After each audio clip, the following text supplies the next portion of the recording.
నిత్యము సువ్వి సువ్వి సువ్వాలమ్మ అలానే వేడుకుందామా అనే పాటలకు ఈ చిన్నారులు నృత్యాన్ని అందిస్తారు.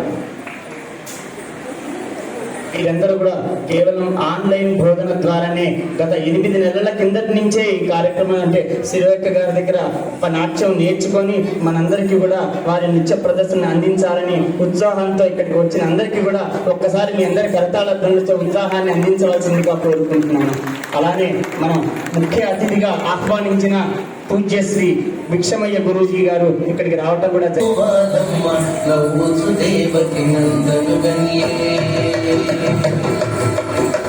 సుభి సుభి సుభాగమ్మ